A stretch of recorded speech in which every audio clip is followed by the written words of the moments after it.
Hi, everybody.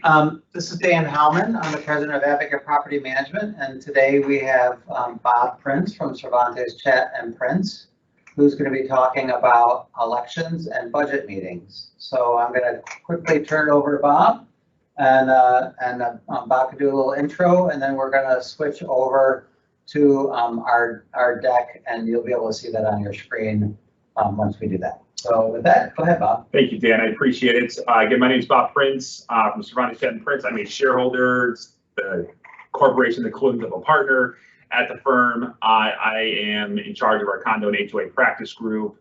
I've been doing this since 2009, and that's after I got sworn in. So I've been a condo attorney my entire professional life, which is exciting. But we've got a little different spin on a presentation that I've done before for advocates related to annual meetings and elections, and then budgets. But the annual meeting is probably what most of you are interested in to talk about, especially in light of our current times. I'm very appreciative of having this opportunity. It's one of my favorite things to do is to provide education. I like light bulbs turning on in people's heads and often getting some level, 2.0 level questions based off of what we talk about, which makes me feel like people are learning something. I do have a slight sense of humor that is never going to be something that wears away. It might wear thin on you. I apologize. It just helps me focus. I think people generally learn better when they have a good time. I'll start. It's often self-deprecating. Like, for example, I will tell you, I'm an adult. I'm old enough to practice law. Even though I have acne, even though I have rosacea, they tell me it could go away someday, but probably won't. So, I like self-deprecating humor often. I will make fun of myself. I do my best not to make fun of Dan because not that I think he would take it well. I just don't want to chance it.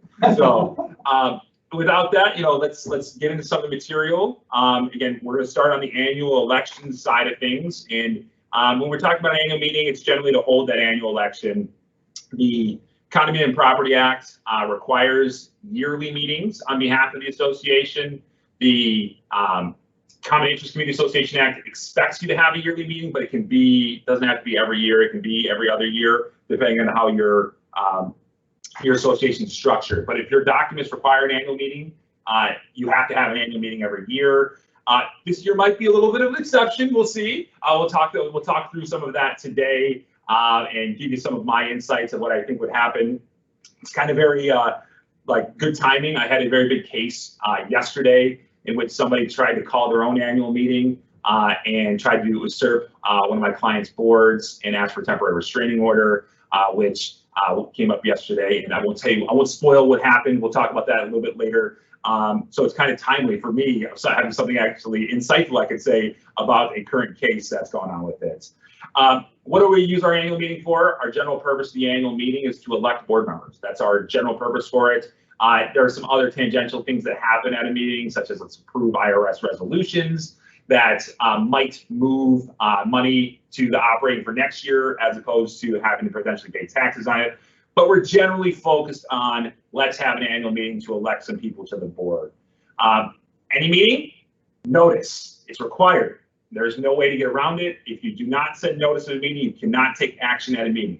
That is black letter law for the association industry. You cannot actually do something without having done a notice. You can talk about things of certain categories, but a membership meeting never fits in those categories. So a membership meeting, annual meeting, has to be done pursuant to notice. Fortunately, for all the associations, that notice is the same. It's one of the only times the law for associations is aligned on something. We have to send the notice at least 10 days and not more than 30 days before the meeting. As long as that is done, we are able to properly call an annual meeting, probably call a meeting that we can take action on behalf of the association. So we know we have to send a notice there, and we know how long it has to be. We have to send it through certain methods as well. The law requires mail or personal delivery, or if someone has agreed to it, that you can send it by electronic means. So essentially, in this state, you only can do electronic communications if someone has consented to it. Otherwise, it has to be done through a normal route, and you can add email as an extra way to do it. In this state, it's an opt-in policy, it's not an opt-out, so you cannot default people being there. Of course, we can send things out to people if we know their email, even if they haven't consented, as long as we do one of the other methods as well. Hey, Bob, Bob's used to me interjecting and so I just want to mention that we're really highly encouraging all of our associations to adopt both an electronic communication policy and an electronic voting policy, of which on the electronic communication, as Bob mentioned, people have to opt into that. So first you have to get the rules established, then people have to opt in, and then you can send them stuff electronically versus mailing it. Absolutely. We're going to talk about some of that stuff in a little bit. I have some examples. So when you're going to get the slides and such about what we're talking about, there's actually some handouts I put together, some actual draft rules that I use for other associations that I'm willing to say, hey, use these as a starting point to critically think about them. And if you can use them, please feel free. So we have a 10 to 30 day window to send out our actual notice. We actually generally in the state send a call for candidates as well. That usually goes out before that date. It's not required unless your documents specifically require it. But it requires some period of time as an intro to that. Usually it says, hey, this is your save the date, plus tell us if you want to be a candidate by submitting this candidate form. So we can send it out to everybody if you're interested in running for the board. So that extends that 10 to 30 days out, at least usually a couple of weeks before that, so that we are usually somewhere between 24 and 45 days out, sometimes longer, depending on how organized your association is. We usually also send out a proxy or a ballot, depending on what rules you've adopted, with that annual meeting notice that basically tells people, hey, here's the candidates. You can set your ballot, set your proxy to vote for certain ones of them, or you can give it to somebody else to vote for you. It's got to include all of the known candidates.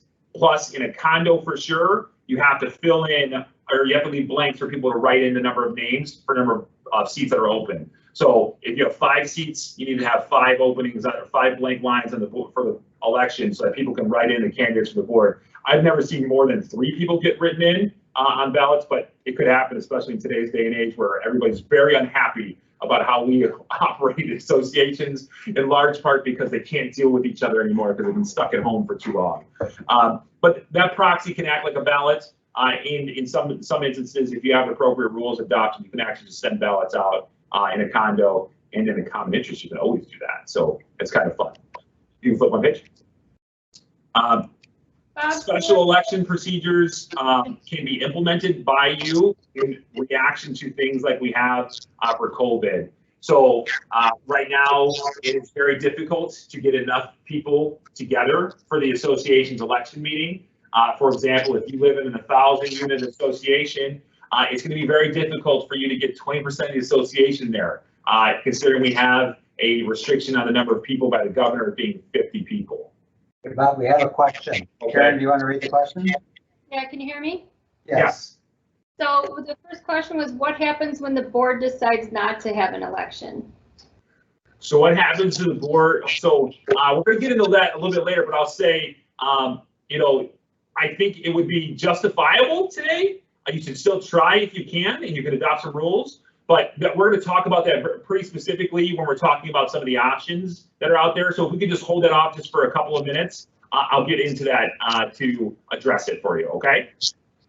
Thank you. So the traditional election is we all show up at a meeting place, and we have a table there for people to check in. They sit through the meeting. We've given them a ballot. After they sit through the meeting, they vote. We collect the votes. We tally the votes. We tell you who won. That's the traditional setting for an association. That's what the acts actually anticipate you're going to do. The problem is, like I said, that's not very realistic in today's day and age.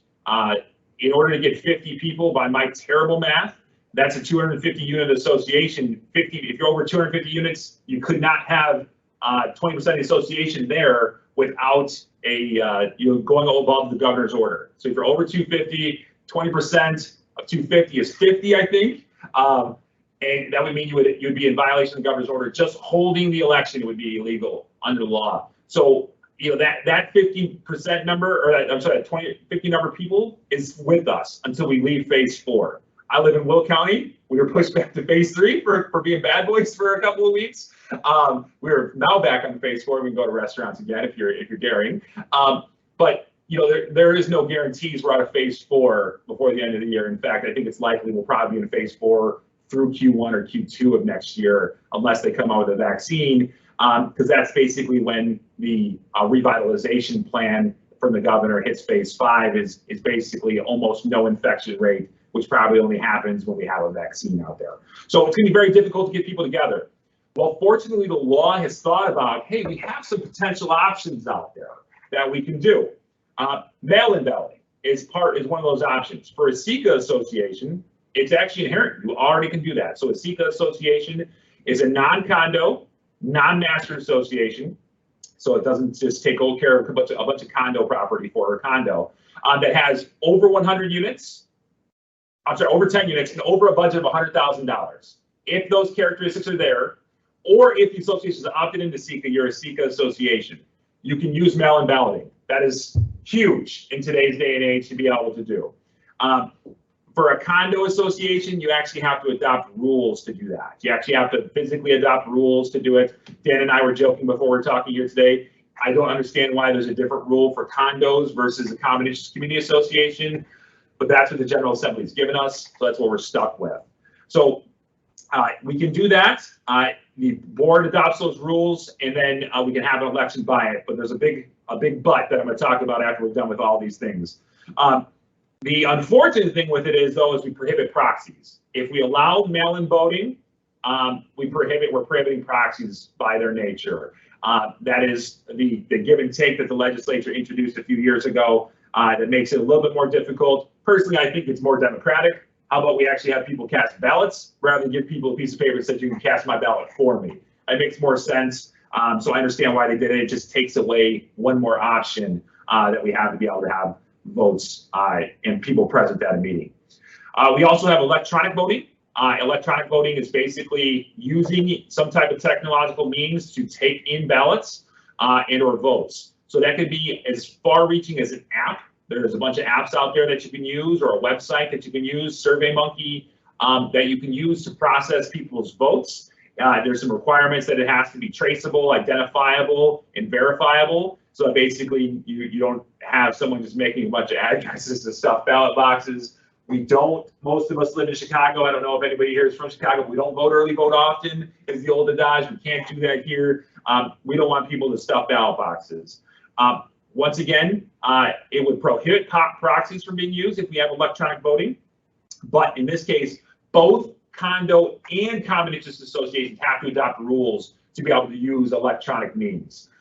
Unfortunately, the statute doesn't differentiate between how you transmit it through electronic means. So technically, emailing a PDF for an election could be using electronic means. Emailing that PDF votes conservatively would be that.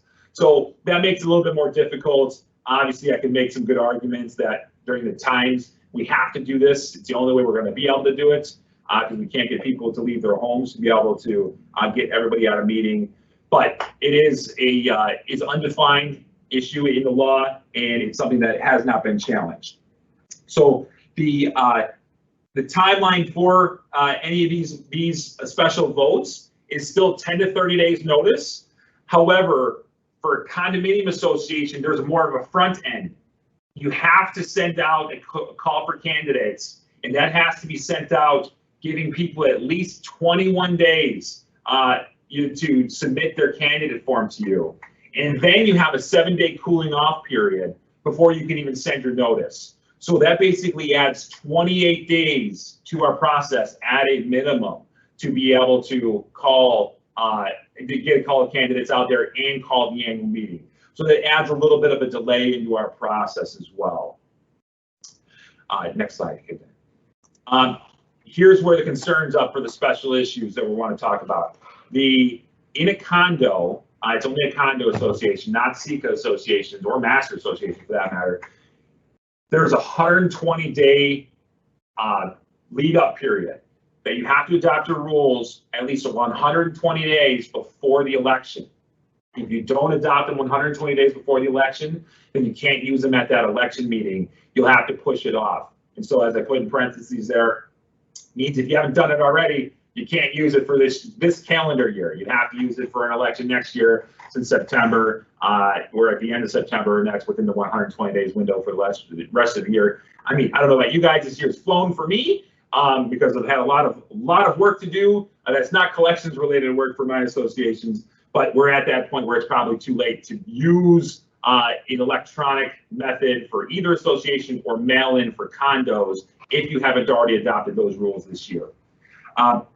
Another special consideration for condos is there's a potential that the ownership can veto the board's adoption of electronic or mail-in balloting rules. They have to get 20% of the owners to submit a petition to the board, and they have to, the board then has to call a meeting within 30 days. That meeting is a membership meeting in which a majority of the total votes of the association has to be cast against the use of electronic or mail-in rules in order to make it so that it'd be invalid and you can't use them. That's a tall task for most of the time. My case from yesterday, we learned that it requires the submission of the petition to the actual board. So it makes sure, you know, if that ever comes up, that members are actually submitting it to the board. If they do not submit the petition, it's likely an invalid meeting, and they could not require it. But it requires submission. You'll see down there at the bottom of the slide, there's a condo election rules Word document. What I did is I've included in this so that when Tori sends it out tomorrow, that there will be a little sheet there that you guys can go into, pull off, and meld some rules for a condo association to make it so that you might be able to have your election, if you haven't already done it, in Q1 sometime. Next slide, again. So we haven't really talked about COVID that much, except tangentially that, you know, that's why we might have to use some of these things. I've had, I think, 5 annual meetings so far this year. I have a few more slated for the next month. And then I don't know what's going to come up after that. I'd say probably a good majority of my associations are yielding on the legal advice that says if you can't physically hold the annual meeting, it's probably okay not to.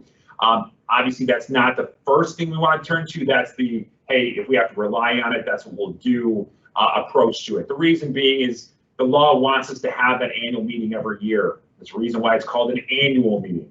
So if we just decide not to have it for some reason of not being able to have a quorum, that's understandable. If we're deciding not to have it just because we don't think we can, it's subject to more challenge. Obviously, COVID provides a good basis to be able to do that. I can think of no more important thing to an association than making sure its membership is safe.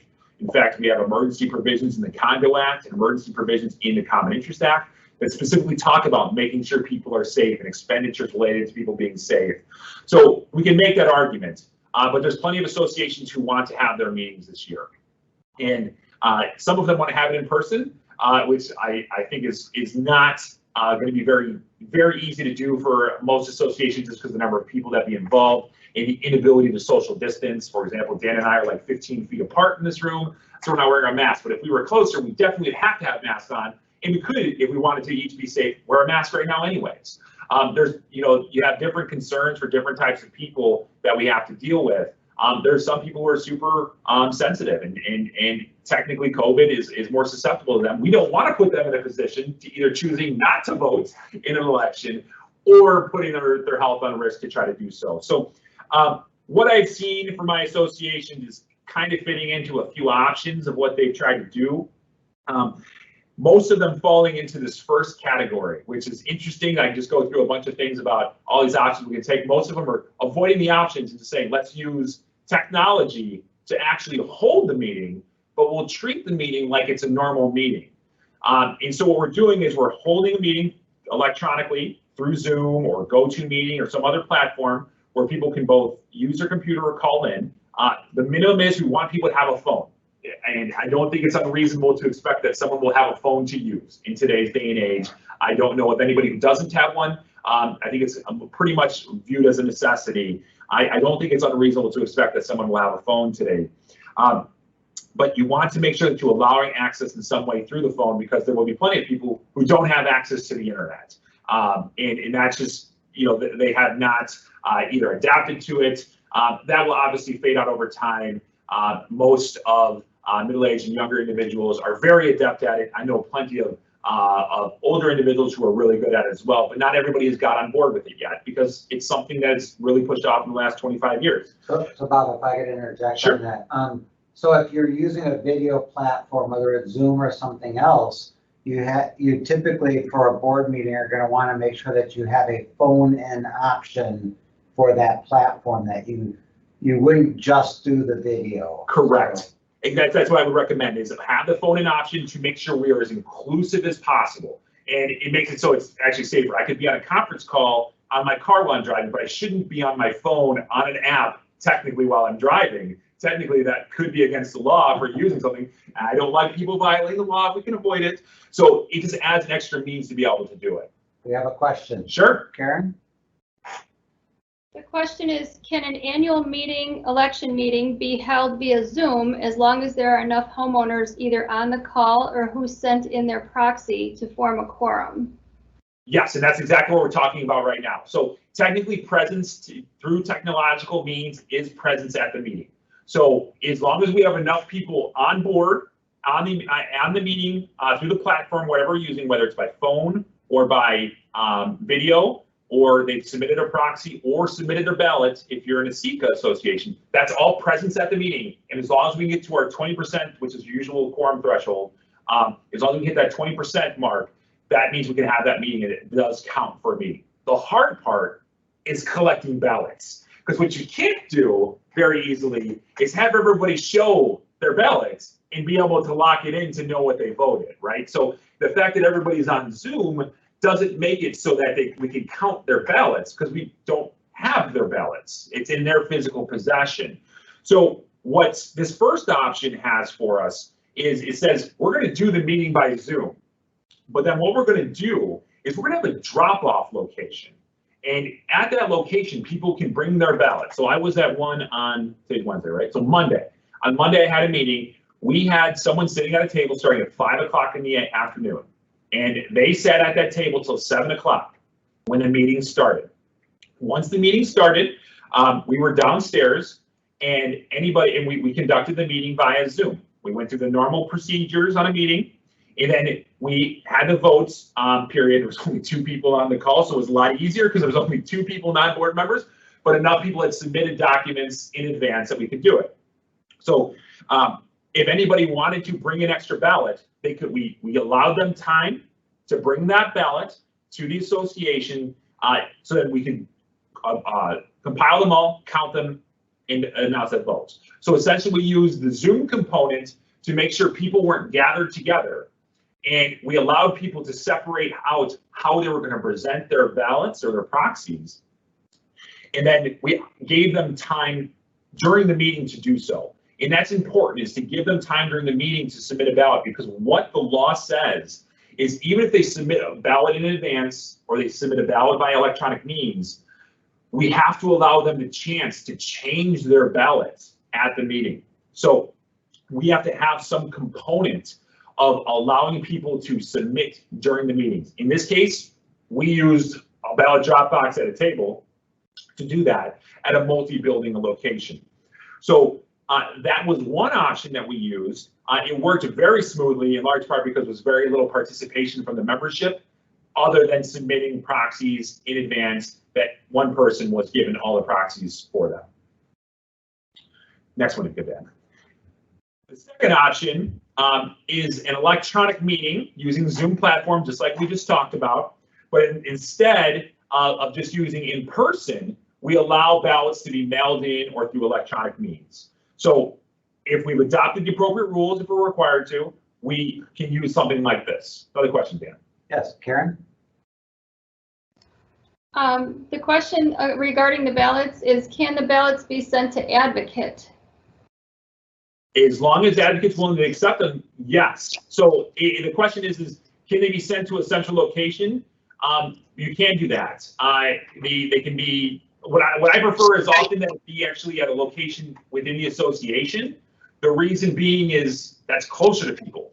So if it's a drop box at a board member's home, or the board members have to be there, people would just literally slide it in a box. And then after we close votes, they can take the ballots out, send them to Advocate, let's say Advocate's processing them, and then they can count them after they've been sent into them. That's a way to do it. Could you have them mailed here? Absolutely. If we have the appropriate rules, we could mail in ballots as well. Email as well, as long as we have the appropriate rules. Technically, you could say the electronic, sending the PDF or a GIF could be an electronic means. I think that might be pushing it too far, but I like to be conservative when possible. But yes, it can absolutely be sent. What my associations are doing actually to collect the ballots is creating a separate Gmail account for it. A Gmail account literally for the submission of ballots that literally are sent into there. We don't touch them until the day of the meeting. That way there's no accusations anybody deleted anything from it. And then basically the board members all have access to it to basically monitor along with the management company. So that's a way to do it as well. We do have associations that are taking that route of mailing them into us electronic, but that's more this option 2 than option 1. Option 1 was being on site somewhere to cast your ballot in person. And Bob, I do want to interject on that, there'd have to be a cutoff, a good bit before the meeting so that we could actually get the ballots, printed or whatever we did with them and bring them to the meeting or get them to the place where they're going to be tabulated. Right, and for this option 2, I put, what we generally require is mail-in ballots or email ballots have to be received if they're going to be sent before the meeting by 3 p.m. That's what we usually do is 3 p.m. That gives the manager time a couple of hours before they're supposed to leave to hopefully get some dinner before they go to the annual meeting to at least get the ballots all together without having to worry about it. The electronic voting, though, if we're taking electronic means, we may have to have electronic rules adopted in order to take that PDF vote. That's why I like it to be submitted to the board member on the option 1, and the board member can scan it in, and then that's not, you've submitted it properly, and we just have a scan file of it now. Or we have option 2 and having rules adopted. For a SECA association, remember, you do not need 120 days for that. There's no 120-day window for a SECA association. Only for the condos do they have that 120-day window we're worried about. So I would encourage you to look at this as an option, because especially option 2 for our non-condo association is probably the best option to use. Because essentially what you allow is people even during the meeting to email those votes to change their ballots up until the cutoff point. And then we can go through and process to remove their old ballot or insert their ballot where it's supposed to be and allow us to feel like we can legitimately talk about the election meeting and having a good result. So this is where I think most associations are going to fall as this option 2. Karen? The question is, what is to stop someone from voting multiple times if using a drop box? So what we do is either we number every ballot that's sent out, and so therefore if the number isn't appearing on the ballot or the number appears multiple times, we throw them out. So if it doesn't have an appropriate ballot, we throw it out. That's if we have secret balloting. If we don't have secret balloting, we require the person to sign their name and put their address on it.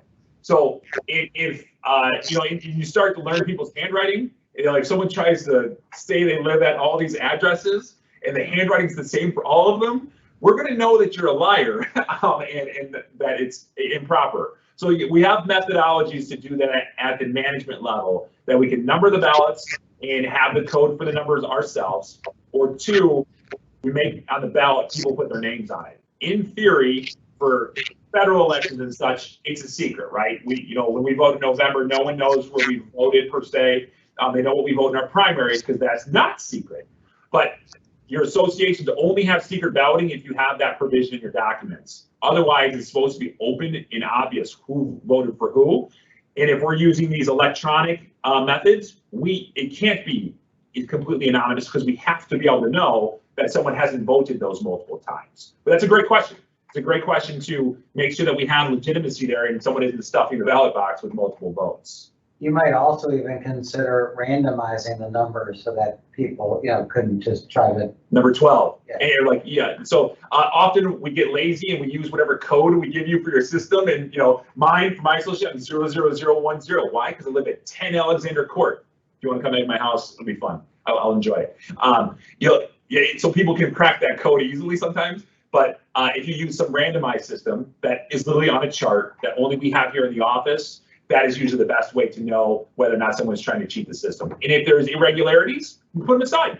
If it doesn't, if after we count those, it doesn't matter, no harm, no foul. If it matters, then we have to do some investigation to figure out whether someone committed fraud. I think there's no lower point in someone's life than if they try to commit fraud on an association election. I hope no one wants to be elected that bad, that they would be willing to commit fraud on an election that, isn't. Let's say any election. Any election, but for an association, it seems like there's not as much at stake, perhaps, than if some people are very passionate about some of the other politics things that go on. But we would use that same system in this option. We'd allow people to change their votes if they wanted to by submitting, let's say by 7, we give people a 15-minute window, submit your ballot by electronic means, and then once it's submitted, we can tally the votes.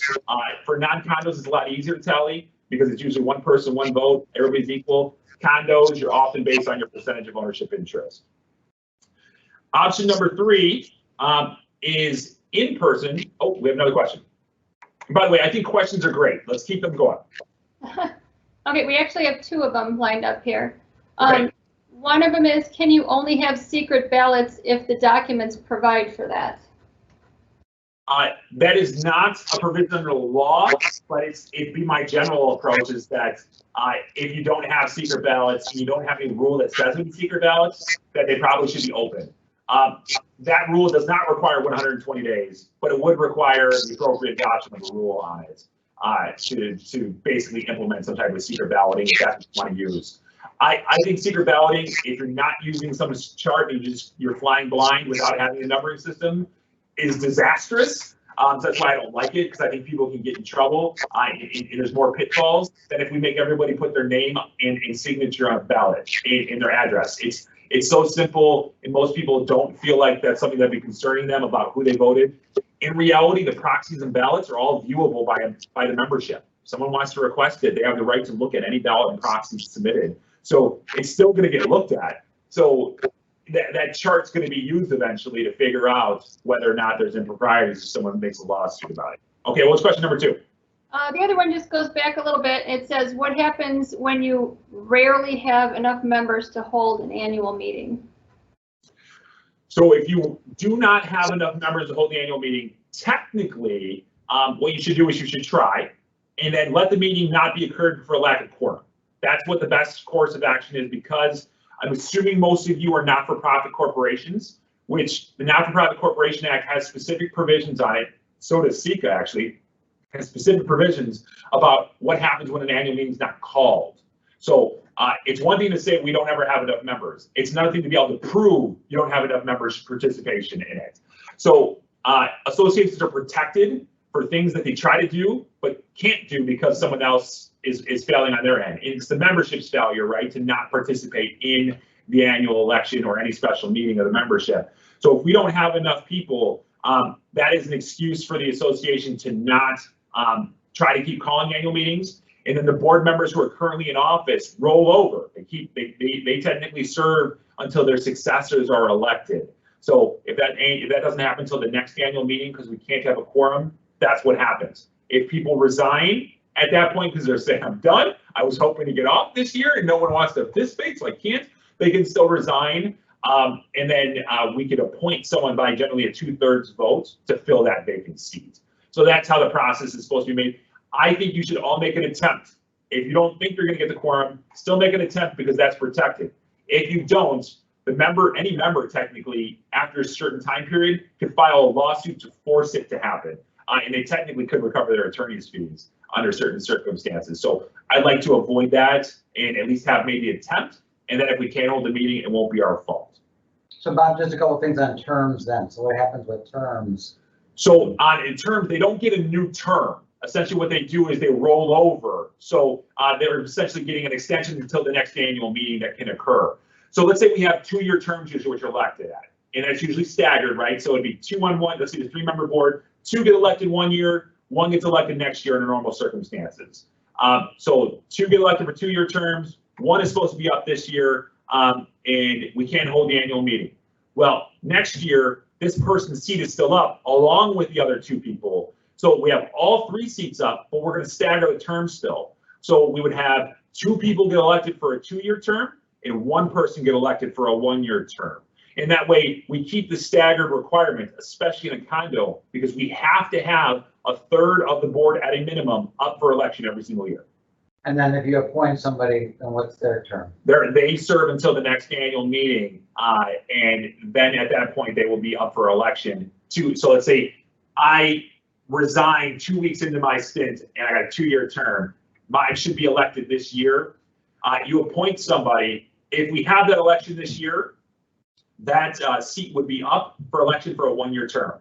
If instead we have to roll it over to next year, it would be up probably for a 2-year term at that point, because that would be when my seat would normally be up. So what I'd say is we just gotta go through the process. Know, one, whether you have staggered terms, and two, whether or not how many seats are going to be up that next year for election. And it's just a matter of looking at it for a couple of minutes. Usually an attorney and manager can figure it out. Option 3 I have here is for the in-person meeting.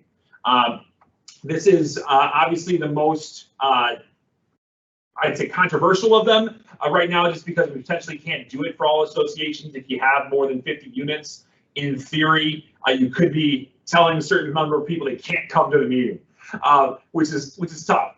But we know in reality, if we have a 200-unit association, more likely than not, we aren't even going to get the 40 people here to hold the annual meeting. We're going to get 10 people here with a lot of proxies and ballots. So in some instances, the board may feel comfortable with having an annual meeting. It is important that you social distance. It's important that if you cannot social distance, you have masks on. Because I assume all of you aren't from the same household, since you're all in different units in either a condo or a homeowners association. But this one I have put up for in-person with electronic and mail-in documents. And that's basically to say you can still have this in-person component for people who feel comfortable with it. I last time didn't have a board that felt comfortable with it on Monday. My board members didn't feel comfortable. It was me and management basically ready to sit down in the basement of the building to count stuff, because there was only 3 of us, as opposed to adding 5 board members and now all of a sudden there being 8 of us in a room. That number starts to get, a little bit more too many people. This is going to be most useful for smaller associations. As you get larger, you're probably not going to be able to use the in-person component as much unless you're heavy proxies or you've used electronic or mail-in voting for one thing. You have to remember the COVID-19 restrictions. You shall not have more than 50 people there for the meeting. If you do have more than 50 people there, there's arguments that you are breaking the law, and as the person holding the event, you potentially could be liable. I don't want any of my associations to get cited by any local government authority, though I know a lot of them aren't enforcing things because I have plenty of house parties and associations happening. Karen? Yes, we have a question. What is your opinion on third-party vendors handling the electronic voting process? I have done it for associations as a lawyer who was not the representative of the association. I've been hired to do that. Often accounting firms do it. There are benefits to it. Obviously, you feel like, at least you hope, that it's a neutral party who is going to be able to, 1, administer the election appropriately, and 2, without bias. So that is great. How they fit into holding the annual meetings by electronic means, I'm not so sure on. Generally speaking, they're at the meeting is what I'm used to seeing accountants at, is at the meeting with the ballot box that they take very seriously as they open the ballot box and look at it. So, it can be a little bit more challenging, I think, in today's day and age, but I've seen plenty of association elections be that way, whether it was because the board wanted to show that it's transparent and free, free and fair. I argue that management and me as an attorney, I generally care less who's on the board. It's not my job to care about their political views on things for the association. I just want to make sure they don't get in trouble. That's my job, is to give them advice to keep them out of trouble. And I assume management's the same way. You have a contract. That contract's enforceable. Management's usually not worried about being fired because a new board comes in. Sure, could there be transition? That's the cost of doing business. If someone doesn't want us, we generally are okay with that. We don't want to be in a bad situation. So I don't think you should have to use it for that, but a lot of board members feel that that's better for the association to do it that way. If I could interject, Bob. Sure. Attorneys always say that accountants do it, but when I talk to the accountants, they don't want to do it. So, Sure. So be aware of that. And then with regard to our recommendation about attorneys attending, I mean, it's never inadvisable to have an attorney attend an election, but if you think there's going to be a lot of drama in the election for whatever reason, we find that when attorneys attend, the drama tends to be less. Yeah, we're often a cooling off factor for people who are, generally think they know what they're talking about. And, there's a respectful way to tell somebody they're wrong. And most of us are pretty good about doing that. I'm basically saying, sir, I can't tell you anywhere different than you're wrong after I've tried 3 times. But often it becomes a lot less contentious if we're there. I know a lot of my boards, if they have issues, are often usually on their better behavior when I'm there. I don't know if that's because they're afraid that I'm gonna say, I'm a teddy bear. I've never gotten a fight in my life other than with my brother. Teddy bear. Right, I'm a 6'4". Degree. Right, I'm a 6'4" teddy bear that hopefully knows a few things about the law. But so there is some benefit there if you feel like it's contentious. I will tell you, my office, I'm more than happy at any time to be the one involved counting if it's not an association I have, because I can tell you I know how to be impartial. I know how to look at check marks and I know how to count. So I'm usually able to be, I think we're pretty qualified to be able to do it if we need to. But people tend to be more on their best behavior when there's an attorney in the room. Sure. That's the way it is. Or when a police officer's there. Yeah. If we're really about it, Yeah. police officer's better than an attorney because everybody's afraid of being asked to leave and be embarrassed by it. Can you go next slide? So I put in here just the general agenda. I don't think we need to go through it line by line item. I don't want to dwell on this slide very much. You'll be able to see it, the normal opportunity, progression of an election meeting. This is how I always do it if I'm the one in charge of it. So if you ever have me come, no, we're going to have every one of these steps unless we agree to waive one of them, because let's say we have 3 candidates for 3 seats. I don't think we need to do a lot of candidate speeches because we pretty much all know what's going to happen. Can we go to the next slide? So that's going to basically cover the annual meetings portion of it, and for the, especially with a heavy emphasis on COVID. But transitioning then into the budget meeting. Oh, we have another question. I should have given a pause there. I should have let you know I was about to do it. Yeah, we have one more on the annual. So we had a question that said, is a homeowner who lives off-site and rents out their unit eligible to serve on the board if the bylaws don't dictate anything regarding this? Then absolutely yes. So board, the bylaws will say that the board has to be selected from amongst the ownership, and an owner who's off-site is no less an owner than one that's on-site. So that needs to be in the bylaws. I've never had a court say that it can be in the rules. I believe they would say it has to be in the bylaws itself in order to be enforceable, because you're creating differences amongst people. In there, there's an argument that it creates different classifications. I'm not sure about that. Usually it's talking about voting classes, but that would be an extra argument against it. So if it is not in the declaration of bylaws, I think that it is unenforceable. You cannot try to make it so someone has to be there. And then we just had one verification that appointing a board member takes 2/3 of the board majority. Say that again. Appointing a board member takes 2/3 of the board vote. Correct. Okay. So you're in a 3 board member association and it takes 2/3. Guess what? It takes both people to agree on it. It's the worst thing, especially if they both have differing views on something. It's the hardest thing to find Switzerland. It's the hardest thing to find someone in the middle that they both can agree on, even if we can't find anybody to be on the board. So it does take 2/3 of the other board members who are left in order to select. So if it's, we had 5 people, we're down to 4, it's going to take 3 of the 4 to agree on the 5th person appointment. And again, they only serve through the rest of that year's term. Any other questions on this one right now, Karen? Yeah, we're just clarifying a question right now. Sure. I'm trying to get the question reworded. It says, please say again, we can postpone the annual meeting until, say, March 2021.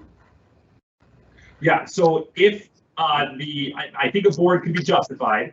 I think my office has taken right now we're going to take action or not take action and ask for forgiveness later because of COVID for a lot of them. So it's if you haven't adopted rules, you need 120 days to do that in a condo. So that's already going to put us to January before we could really even hold the meeting. I can think of no worse time to hold a meeting than January. I think it's February or March. Probably February is still too bad too. February's probably worse because of the snow we get. March is probably when we're starting to talk about when it's realistic to be able to have people there, especially if we're still under some type of quarantine order. they're generally recommending we be outside versus inside. So I can think of nothing worse than trying to hold a meeting, an election meeting, on a Thursday night in February, when it's dark at 4:30 in the afternoon in 20-degree weather. I can think of nothing worse than that. For me personally, I'll just wear a lot of layers, I guess. But that's if the association doesn't feel comfortable with it, we at my office are advising associations that you can do that. We want a motion made on the record by the board that says why they are doing that. That because of COVID-19, because of the restrictions on rules and the number of people who can gather, we are going to postpone the election until a time when it's deemed safe and we can feel like we can hold it safely and to get maximum participation in the meeting. And then I think, Bob, as you were mentioning, take that time to establish whatever rules you need to be able to. Exactly. Put yourself in a position to be able to do it in March if we're going to kick it out to March. Don't rely on us to hopefully be out of the COVID order by March, because none of us know. None of us have a crystal ball. Got 4 potential vaccines in trial right now. Maybe none of them work. And if that's the case, we're going to be back at the drawing board, and we could still be on a quarantine order next summer and or fall, depending on what happens. So let's hope not. Let's hope we can get past it. But let's prepare as if we're not going to get past it. So adopt those rules. Hope for the best, prepare for the worst. Exactly. And that's a good manager's motto, because that's what we do on a daily basis, unfortunately. One more question. Is there another one? One more. How long can someone serve on a condo board, especially if no one steps up to replace them? How long can someone serve? Forever. That's like the Sandlot answer. There's no term limits under the law, and there's no term limits generally in governing documents. In the absence of term limits, the governing law says they can see themselves in office. So if we don't have a term limit built into the Declaration of Bylaws, they can keep serving. Now, being on the board is different from being an officer, right? An officer is a special position on the board. Board members are elected by the membership. Officers are elected by the board members. So the board members would select on an annual basis who their officers should be. So they should have a discussion about whether they want to change their officers, and it would just usually take a majority vote to change it if we wanted to switch who would be president, if someone's tired of being secretary and doing the minutes, or the treasurer, who in my view in an association who's managed does least of all the officer positions, because almost everything's taken care of by management for you. You just usually maybe read a report at a meeting and pay bills. That's it. You usually don't have any other big tasks that they have to do. Okay, let's slide over the budget meetings. Just a very basic stuff on budgets. I like when it's part of the annual meeting, in large part because we kill 2 birds with 1 stone with notices and how long they have to go out, etc. You can either do it right before the annual meeting or right after. I prefer before, especially if we have a contested election. It's not very good to have just voted someone on the board and then ask them to review a budget that they don't know anything about what went into it, other than that they were sent the numbers. So that can be very, daunting for someone, and they may not want to vote on it. So having it before, the old board can vote on that budget. And then if the membership hates what they just did, vote them out of office. It's the perfect time to vote them out of office. Or you can have it on a whole separate day. There's no obligation to have it that same day. I'm just not a fan of it being the day of the annual meeting afterwards, just because of logistics. Bob, can you cover just a little bit? So a lot of people don't understand the difference between a board meeting and an owner meeting. Can you just spend a little bit of time on that, the fact that if you hold them in the same night, that they're kind of 2 different meetings? Sure, yeah. So there's a common misconception that people say we have meetings and then we have owners meetings. And the owners meetings are often actual board meetings that are open to the ownership, which instantly, as an attorney, I have heart palpitations, because that makes me feel like we may be taking action at an improper meeting. So board meetings are events where a majority of the board is together and they're discussing or taking care of any board business, any association related business. So that's the board together to take any action or discuss anything involving the association. And who's running the meeting? That meeting? The president runs that meeting. The board presides or runs the meeting, but the president presides over the meeting usually. Usually if we're at meetings, though, management and the lawyer often run it, just because that's the way it works. The ownership is entitled to be at any board meeting unless it fits into 6 enumerated categories, which are protected information like litigation, enforcement, collections. We're talking about hiring or firing an employee, and talking about contracts. But any action on those items have to be done at an open board meeting where the membership has a right to be there. So there is no board meeting and then board meeting open to the owners. There is a board meeting and then closed sessions of board meetings or closed topics that we can talk about other than the board being there. Membership meetings are an opportunity for the membership to take action on certain types of items. So a membership meeting requires a quorum of the membership, which is generally 20%. In a condo, it's 20% or higher. In a SECA association, it's 20% or less to be present in order to transact business. Generally, that's the election once a year. We have the election, annual meeting for election, and that's it. But you can talk about things like amendments. If we wanted to merge with another association, for some reason we want to try to dissolve the association, those are protected things that the membership decides to do. And that happens at a membership meeting. The membership is the one in charge of the meeting. The president still presides over it. They're the ones who try to keep order during it, but the membership's the one who votes and makes motions. So they should be, everybody on the call should be saying aye or nay to anything that potentially comes up. Answer everything? I was just saying that you said that the president presides, but I've also seen where they've appointed people Just to run it. to run it. Yeah, that's true. Technically, president is the one under the document that's supposed to preside over meetings, but if the president, to say they're up for election, doesn't feel comfortable with presiding, they want a neutral person to do it, they could have someone else from the association do it, they could have management do it, they could have us do it as the attorney. Any of those are good options. It's as long as we go through the proper agenda, which was on the last slide, as long as we go through those types of items, the meeting will be fine. And as long as you have an agenda for someone to work from, they should be able to do it. So Bob, I see a lot of times that boards will run the meeting almost exactly like a board meeting. They're gonna have a table up front. They're assembled at the front table.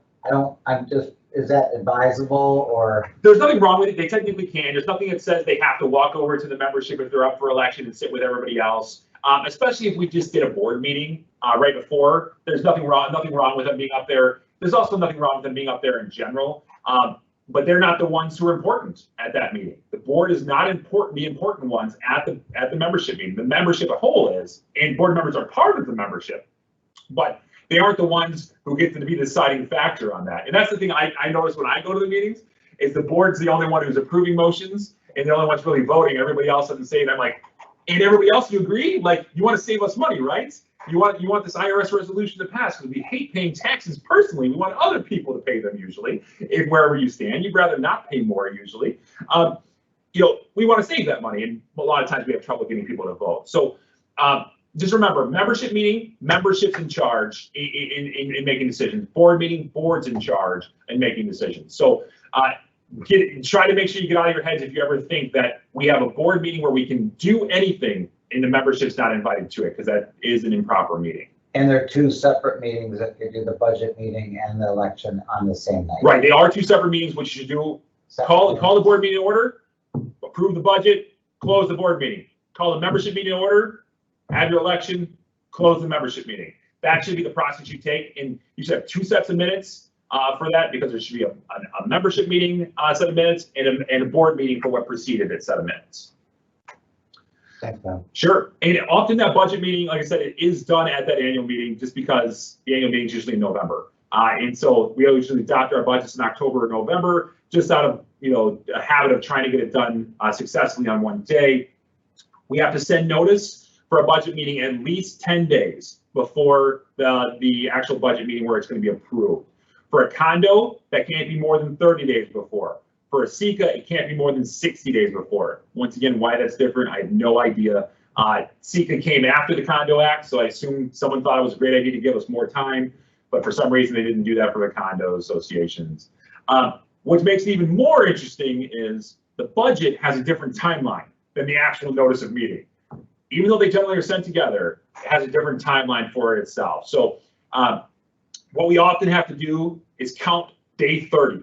It has to be mailed out on day 30 before, because as you see for the SECA association, it's 30 to 60 days prior.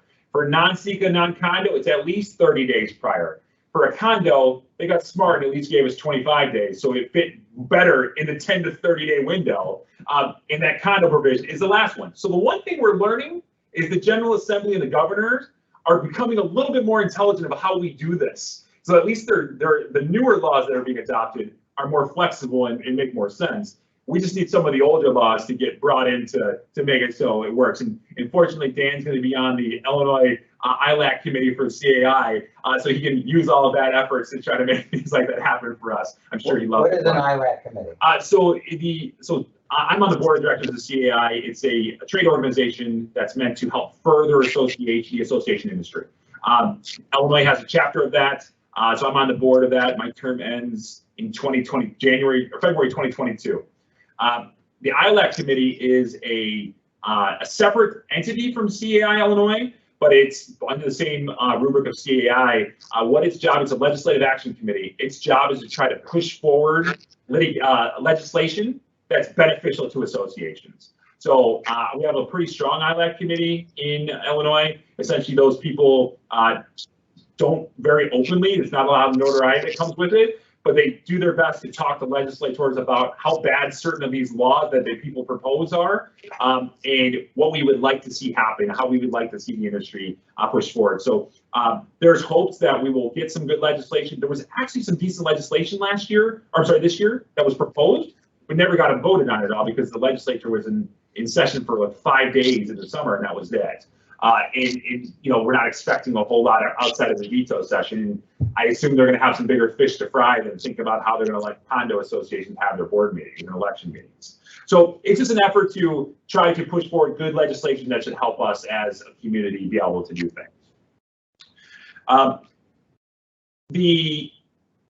The process we usually use, I think Dan, you guys use this as well. The property manager puts together the original draft of the budget, sends it out to the board to say, give me your blessing, usually the president and treasurer at a minimum, give me your blessing that this looks good to be able to do, either propose an increase or propose keeping it the same. I never really see it go down, so I'm not even going to say that because it usually doesn't happen that often. And then it gets sent out to the board. It gets sent to the board members at large to make sure they're okay with it before it gets sent to the membership or for an actual meeting. Usually we're gonna want input from the board, so we're not setting the budget, we're kind of establishing kind of the year-to-date numbers and everything like that, and maybe some recommended stuff, but then the board's gonna take it and review it and maybe put their own spin on it. We really want them to think about what their priority is gonna be for next year and make sure that the numbers in the budget reflect what they want to do. We don't always know what their priorities are. Sure, and especially what can be hard, especially if you just had a new board get elected and you haven't approved your budget yet. All of a sudden, those priorities might have majorly changed, and that's hard because they'll talk about pretty soon. That could mean we have to send it all and start the process again. Karen, is there a question? Yes. We have a question that says, on a board that has an equal number of board members, how should a tie vote be handled? Oof. That is tough. First of all, if it's equal number of board members because we had someone resign, we should appoint someone so we don't have ties, because ties are bad. Anybody who has an even number, you were done a very disservice by your developer when they put together your governing documents, because it should always be an odd number for this reason. You don't break ties unless your documents specifically say how to. Generally, there's no breaking the tie. The president doesn't get an extra vote. We don't bring the vice president in from the White House to break a tie at 50-50. We don't do that. It takes a majority vote. So if you can't get a majority vote, it is deemed not to have passed. So the motion fails, which means we're back to where it was as if it never did. By the way, quick caveat, motions that fail should appear in the minutes. It should say Bob Prince made a motion, Dan Howman seconded it, and everybody in their infinite wisdom thought our motion was terrible and it failed 3-2 or failed 4-2, whatever it is. And that way it provides a good history about what's happened. We often say only put what happens. Well, motions are what happened at a meeting. So make sure that votes that don't make it and don't pass do appear in the minutes. So make sure your board approves, especially something like Dan's got in here, that they approve it in principle before it's sent out to the membership, because once we send it out, it's locked in stone for a bit. Dan, can you go to the next slide?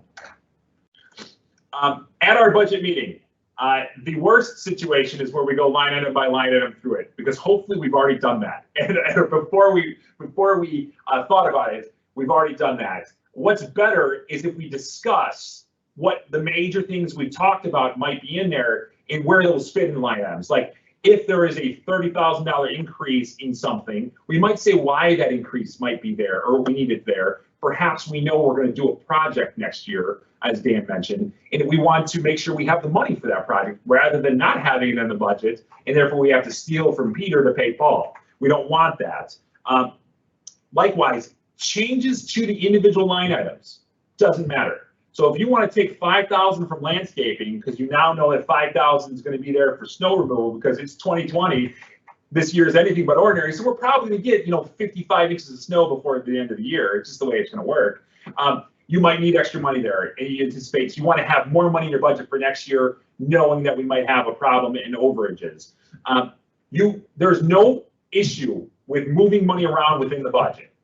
Where we have an issue is if you all of a sudden change the bottom line numbers of the budget.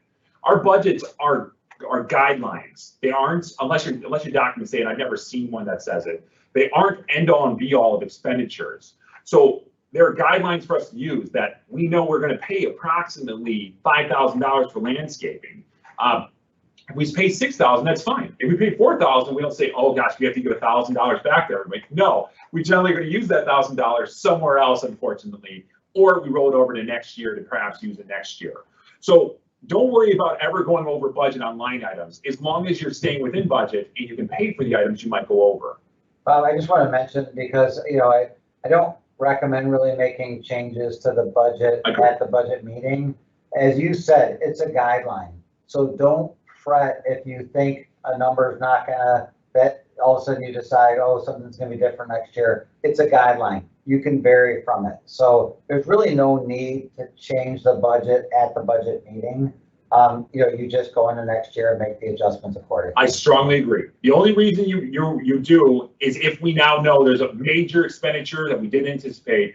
But even then, you could adopt the budget and then approve a special assessment to address that, where we don't have to start the 30-day process or your minimum 25-day process over to try to call an actual meeting. Because if we change substantively the budget for how much assessment gets set at, then we have to send it out, as I think what a judge would say. I don't know of any case on it, but I'm pretty sure they're going to say, you now have a new proposed annual budget that you now have to mail out to the membership. So if you make those changes, you're going to have to do it. I strongly recommend, like Dan does, that we do not make those changes to avoid it. Hey, Bob, can you just mention something about reserves and 10%, allocating a 10%, at least a 10% reserve? Sure. And why? So a lot of times there's a number always out there of 10%. That is not in the law or not in the documents themselves. I mean, I've never seen a document that said you shall keep a certain number of reserves. What that number is in there for, because that's the general lending guidelines, is 10% is the minimum lending guidelines for Fannie, Freddie, as well as FHA and HUD. So if we don't have 10% of our budget assessments going into reserve, they will not allow people to get loans from an association, especially in a condo. So if I step back, so typically when someone's buying, they're gonna the mortgage company is gonna ask for certain documents from the association. One of them is going to be the budget. There's rules on certain loan types about you have to have at least 10% of the monies going into reserve. If that is not in the budget, then the loan may fall through. Correct. And potentially the purchase would fall through. Absolutely. Which is not a good situation. Right, it's a terrible situation because someone wanted to sell their home to somebody who wanted to buy their home and now they can't because we're not putting enough money away. And there again, there's no end all be all number on it. And if you exclude, if it ends up excluding a lot of financing methods that have that rule, then now you have a situation where it's harder to sell units in your association. That can affect sales price. Right, in theory, devalues, right? Having a lot of people to buy less homes increases value. Having a lot of homes or having a home and less people to buy it decreases value. Like right now, we're in a great market for trying to sell your house. I don't know what that's gonna be like 2 months from now, but right now, I know it's a great market to sell because my wife just sold one. So I know that, that if someone loses buyers because of those things, it can be detrimental to the association. I've never seen anybody file a lawsuit about it, but it definitely is gonna at a minimum, like, promote angst in the association when somebody had life in order and life got thrown in disorder because we didn't put 10% away. 10% is a good number. But I do want to say that doesn't mean that that 10% is enough. Right. It's just that the minimum you should consider is 10% in order to enable as many financing methods as possible. Absolutely. You can never put too much money away as an association. I have hundreds of associations. I don't say it to brag, but just to give you an example. I know of like 2 that if they did a reserve study today that are compliant with what the reserve study says they should put away. And they put like 25% of their budget away. And one of them puts 50% of their budget away because they have that much that they're prepared to do in the future. It's their homes that are about 17 years old. So they know they have expenditures coming that aren't there now, and they are able to put that away. It's great for them. Most of the associations aren't going to be able to do that without bankrupting all your membership. So we end up having to work our way into it. But the budget's approved by the majority of the board, doesn't take anything more than that majority to do it. Last slide, Dan. This is a little chart I put together. It changed the colors on me. I couldn't get it to change back, but they still work and look good. So I kept it. The PDF version of it is there. You'll be able to see it. It basically gives you some common facts of how to call these meetings in days and timelines you need to do it. It's a good cheat sheet is what I would say for people to use. Karen, we have a question? Yes, it might have overlapped a little, but I'm going to ask it. Okay. I've been told to keep more than 10%. What's the highest percentage you would recommend? She's talking about reserves. If you have in reserves exceeding 20%, is it reasonable to use that on improvements? If you have 20% of your annual budget in reserves, so like you're basically 20% total is in there, your budget might be $100,000, you have 20 grand in there, or let's make it $1 million, you have 200,000 in your reserves, you probably don't have enough money in reserves. I'm gonna argue that if you have $1 million in your budget, if you only have 200,000 in reserves, you're probably underfunded a lot because if you have a lot of expenses associated with $1 million, that probably means there's other ones out there. What's the best way to determine how much money should be in reserves? A reserve study. Reserve study is your best thing, and it is only one of the things you have to factor in. So your reserve study, I've never seen it come back except for those 2 associations where they didn't say you need to increase assessments by 30% for the next 5 years. And you do the math, and that's really like a 300% increase over those 5 years. The reserve study will tell you how far off you are. I would tell you don't play the game of assuming you know the answer to how well funded you are. Engineers are really good about predicting what valuation will be like 20 years from now, and their study $3,000 to $5,000 is the best investment you'll be able to make to know kind of in a snapshot what a professional thinks your reserves are. And I will tell you more often than not, you're going to find that they're not healthy as healthy as you think they are. If you feel like you only have 20% there, you probably should talk about increasing more than 10%. To build up a reserve. But if you just spent a bunch on projects, like you just did your roofs, you just did your siding, you just did your driveways, that's most of your major things that could come up in a lot of associations. So maybe it's justified in having lower amounts. But we need to be building for the future because 15 years down the road, we need to have that money there. Karen, is there any other questions on that? No, not right now. Okay, so this little cheat sheet, you can use it. It provides the different types of associations. Condo associations are on the third from the right column. Combinations on the far right, and if you're not one of those, you're the one sandwiched in the middle. It just provides you some decent information. The PDF's a little bit more user friendly, but if you don't have access to it, this chart would work just fine. And that's kind of the end of it. Sure. Should all boards adopt Robert's Rules of Order? As much as he's got a great name being Robert, I am not a huge fan of Robert's Rules of Order just because I feel like it adds a lot of structure in parliamentarians, people who've been doing it for a long time, whether it's in a union or some other college organizations. It gives them, I think, often an unfair advantage over people who have really good ideas but aren't as proficient in Robert's Rules and may not have the time to perhaps become efficient and proficient in them. I am not a huge fan of Robert's Rules, though I'd rather have order than disorder. So if you don't have Robert's Rules, I would suggest you adopt your own. You're going to adopt your own rules of procedure. When I do full rewrites of association rules now, I throw in meetings and how they're going to be conducted as part of the procedures in the rules and regulations so that we clearly tell the membership what is going to happen and how things will happen in our association. So I'm not a huge fan of Robert's rules. I'm not really a huge fan of any of the parliamentarian rules, just because of I feel like it's harder to get into. But I would rather people use something than nothing and just have just chaos in my meeting. I think Robert's Rules of Order are highly structural, and so maybe if you have a very structural meeting, you might want to do that. But generally, we recommend that you follow a similar process, but not specifically Robert's Rules of Order. Yeah, like, I mean, I can say, people make points of order and you're like, oh, they're trying to tell us something. No, what they're trying to tell you is someone did something wrong. And, it's just got so much lingo and such that's more process over substance.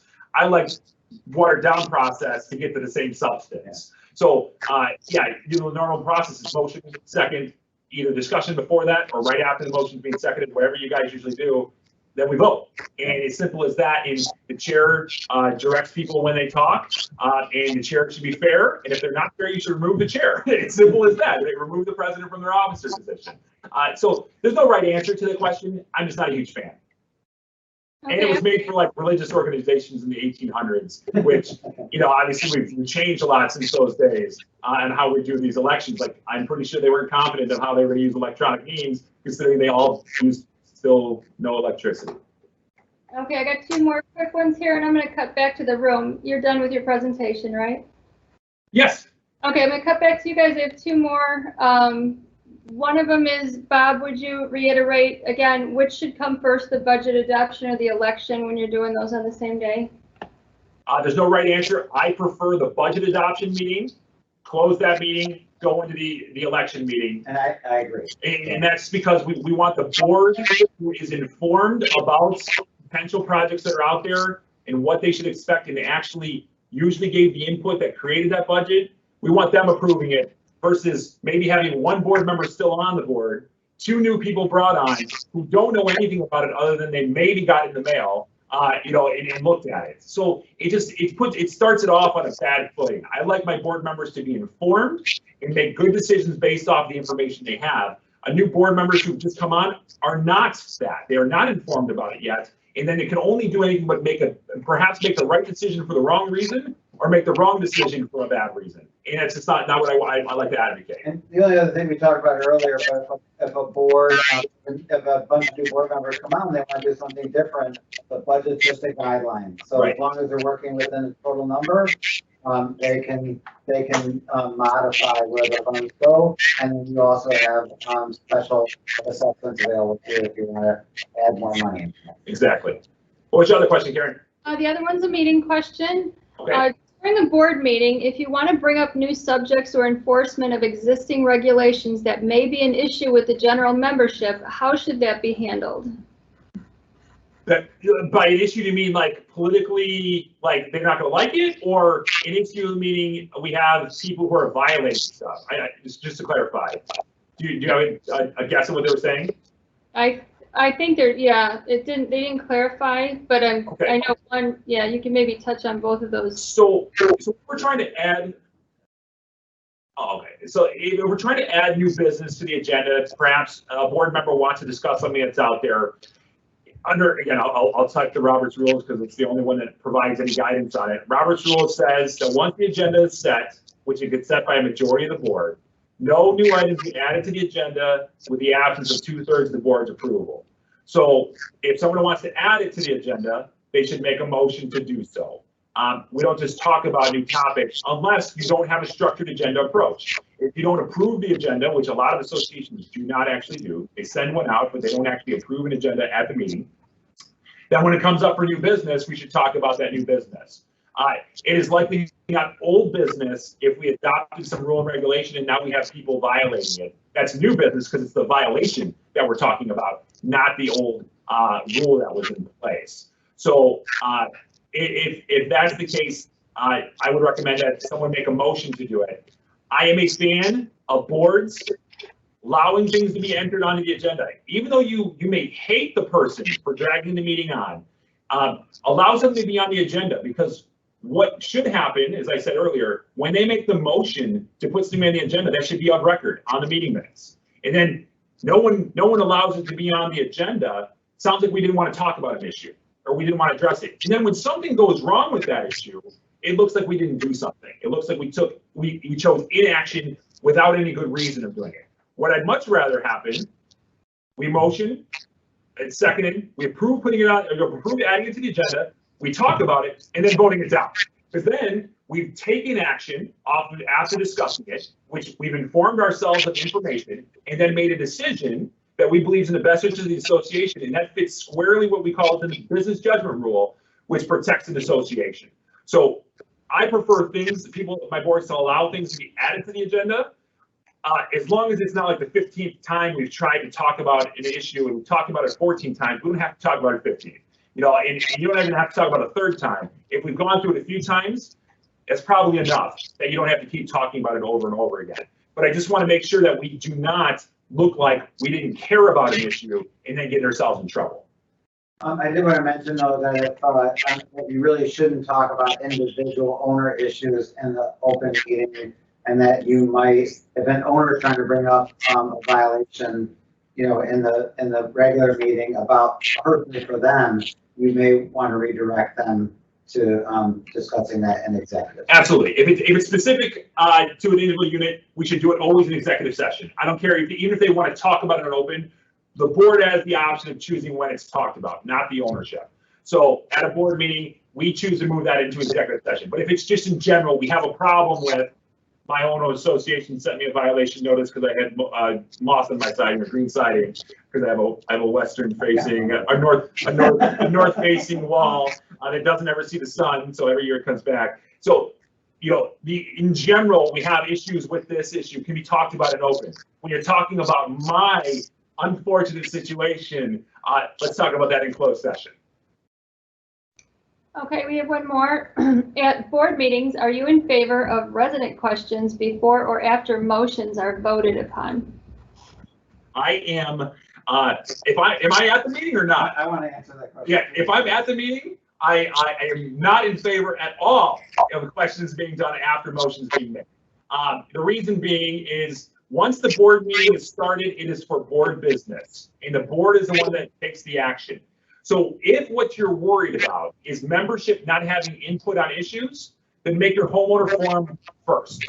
Give them the opportunity to talk about the agenda items. If they see things on there, give them that opportunity. What you lose with that is the meeting will start off slower, perhaps, because the homeowner forum can be the longest part of the meeting in some circumstances. Should be limited. You should limit it. And if you don't have rules that limit it, I would adopt rules that limit it just to make sure it's fair and a guy like me doesn't go in and monopolize everybody's time during the meeting. But if you have owner comment period after every motion's been made and seconded and before the vote, you will drag your meeting on. So I wanted to add that. So if you're having a problem getting your meeting completed and more than 2 hours on a continuous basis, it's most likely because you're allowing homeowners to interject too much throughout the meeting. And is that a requirement? The answer is no. But for business, you know, once we're done with that homeowner forum part, board business only. I'm sorry. If you want to talk about it, you should submit something in writing to us. You shouldn't interrupt unless the chair elicits the responses, you know, the questions and the responses from the membership, at which case I look at the chair and say, what did you just do to us? You know, because it's just going to make the meeting go longer, and I want their input. It's just they should have given it at a different point. And I would say 2 hours is a longer meeting. I prefer meetings to be done in an hour. My homeowners association takes about 22 minutes on average to do our meetings, but we only have to take care of the world's longest fence, and that's basically it. But the more inefficient your meetings get, the worse they are for members to be a part of. And that means they're less likely to be there and be involved, especially if someone's monopolizing and making comments or, you know, it's talking under their breath about everything, and we let them keep continuously getting away with it. All right, we don't have any questions. Nope. Okay, well, we'll end it there. Thank you again, everybody, for attending. Thank you, Bob, for your time tonight. Really appreciate you coming. Thank you. I appreciate you having me, and thank you all for taking the time with us tonight.